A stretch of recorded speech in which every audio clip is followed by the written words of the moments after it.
designers try to challenge athletes' technical competence further, it's now quite common at the higher levels for upstream gates to be positioned on stoppers. So let's have a first look.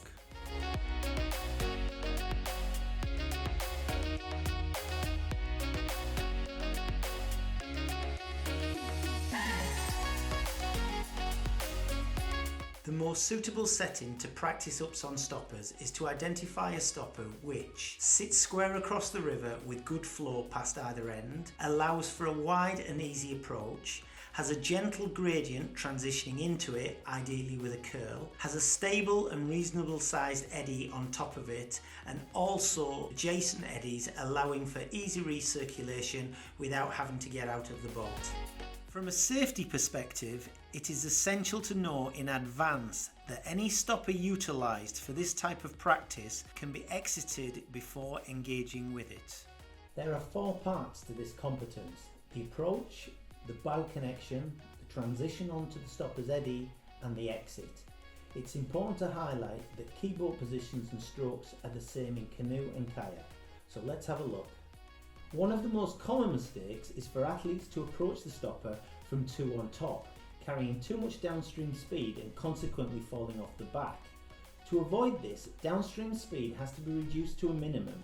This is achieved by the athlete approaching the stopper from as wide as possible while still following a path that ensures they don't lose contact with the stopper's eddy.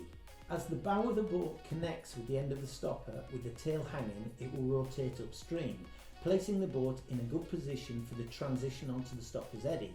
However, a word of caution: the amount of bow connecting with the stopper is significant in achieving the desired outcome and needs a lot of practice. Too much and the bows will bury, throwing you backwards or even upside down. Too little and the boat will fall off the back. The athlete is trying to position the boat into the eddy on top of the stopper. To do this, they must ensure the boat has movement across the corner of the stopper and up onto it. This is achieved by the movement along the approach path and an upstream stroke to prevent over-rotation as the bows connect onto the stopper. The strength of the stroke is also largely responsible for how far along the eddy the boat will travel. This transition is more successful when the boat is kept flat or even rolled slightly upstream, reducing the risk of the downstream edge grabbing too intensely on the stopper and compromising the smooth transition. With the boat nicely placed upon the eddy, it should now move upstream, assisted by the recirculating water and a possible additional inside blade if necessary, before dropping down the face and with a good pull out of the stopper and away.